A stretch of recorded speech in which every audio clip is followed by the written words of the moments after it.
A phone crackles in the quiet of a Sunday morning. "Dad knows you have a boyfriend," whispers 11-year-old Bethany Markowski, her voice trembling.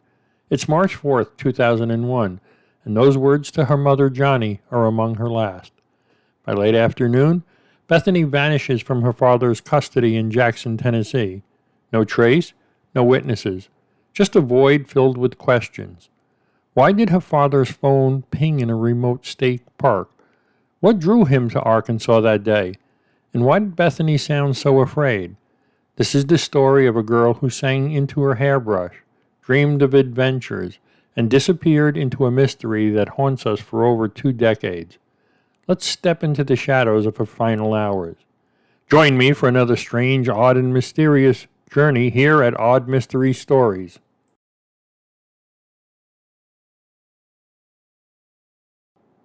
Bethany Markowski was a spark, sassy, witty, with a voice that belted out songs and a smile that lit up rooms. At 11, she loved Claire's earrings and arcade games, but her world was fracturing. Her parents, Johnny Carter and Larry Markowski, had separated in January of 2001 after years of strain. Johnny fled to Nashville with Bethany, escaping Larry's controlling behavior and alleged abuse, documented by a restraining order. Yet, a new custody deal gave Larry unsupervised visits, pulling Bethany between two worlds.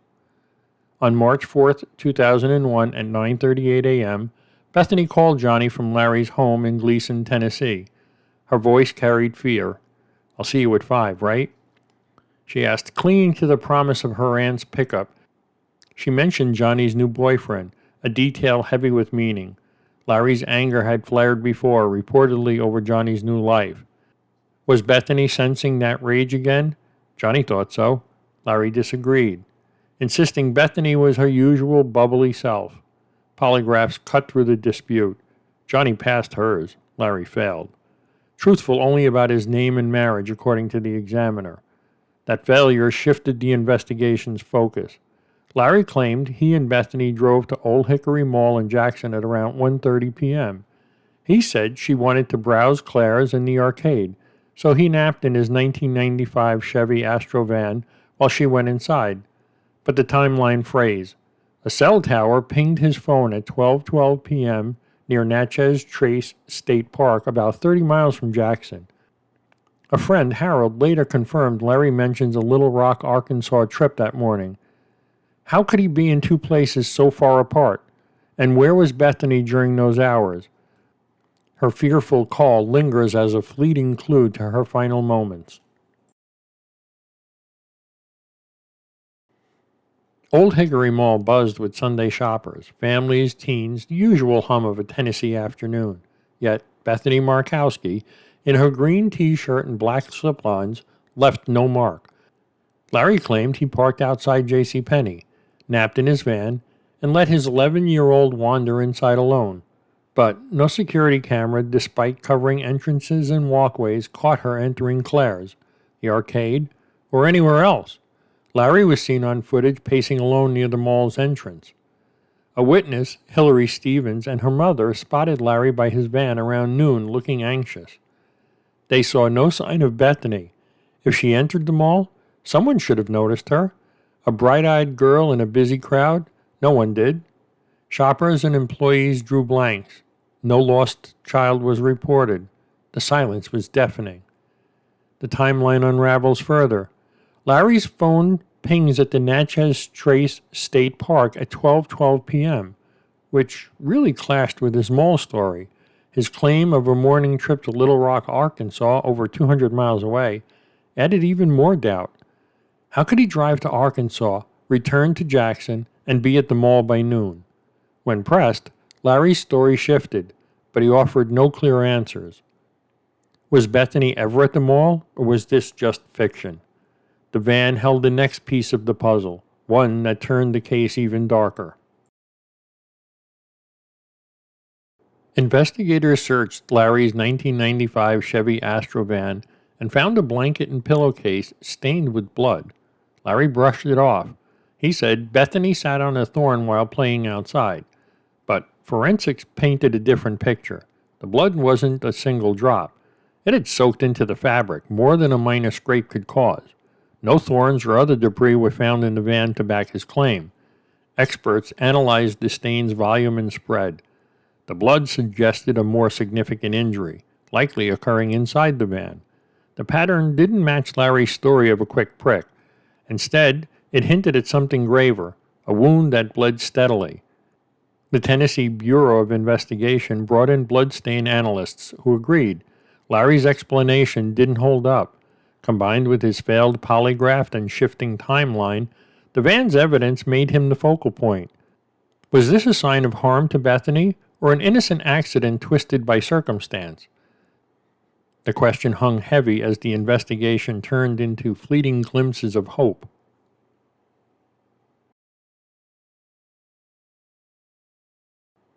In the weeks after March 4, 2001, two sightings sparked hope.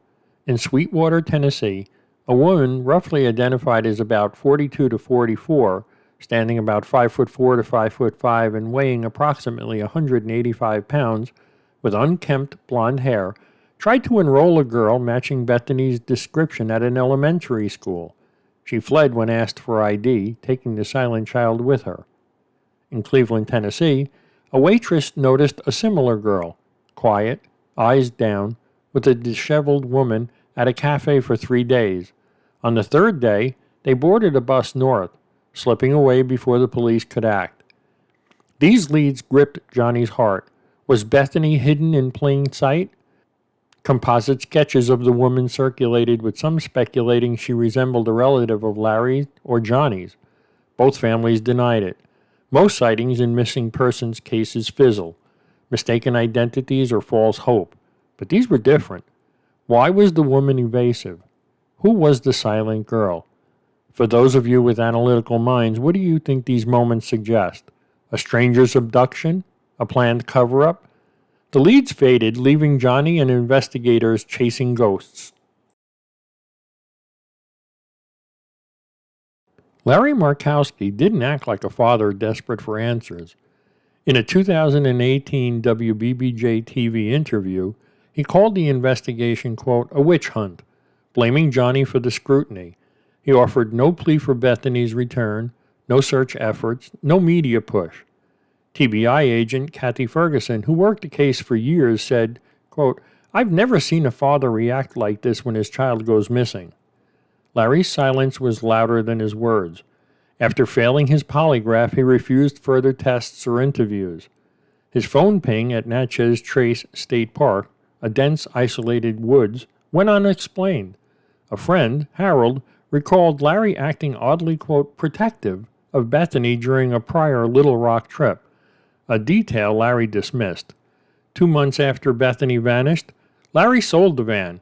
It was later found in Puerto Rico, adding another layer of questions. Why wouldn't Larry help? His shifting stories, failed tests, and refusal to engage fueled suspicion.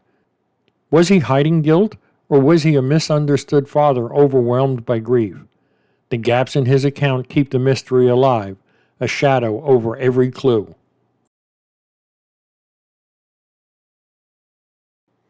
The search for Bethany faced hurdles from the start. In 2001, surveillance systems weren't as advanced as today's are. Old Hickory Mall's cameras missed key angles, leaving blind spots. Cell phone pings, while telling, lacked the precision we now expect. The TBI chased hundreds of tips, sightings, rumors, dead ends, stretching resources thin.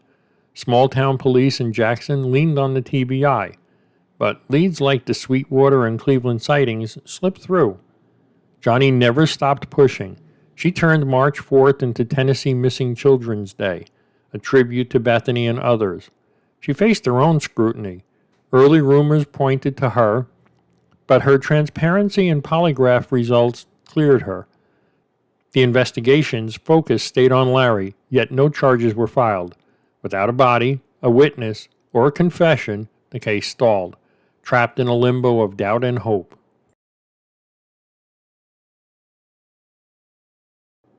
Bethany Markowski would be about 35 today, her sassy smile a distant memory. Her mother clings to hope, but the questions burn. What happened after that fearful call? And what do you think of Larry's stories? Who was the woman with the silent girl? Every clue, a blood stain, a cell ping, a sighting, leads to more mysteries. You might hold a key, a memory from 2001, a face in a crowd, a detail overlooked. Anything could break this case. Call the Tennessee Bureau of Investigations at 1-800-TBI-FIND or email tips@BethanyMarkowski.com. Picture Bethany, her green t-shirt, her love for singing, her voice still echoes, waiting for someone to speak for her. What do you think happened that day? Share your theories, and let's keep her story alive. Hey, thanks so much for watching this story. If you're into true crime and odd mysteries like this one, I'd love for you to check out my new e-reading list over at bookshop.com. It's filled with gripping thrillers and mystery books I think you'll love. And if you'd like to support the channel and help keep these stories coming, you can join me on Patreon. Even buying me a virtual cup of coffee makes a huge difference. I truly appreciate your support. You'll find both links right below in the comments section. See you in the next one. Thank you.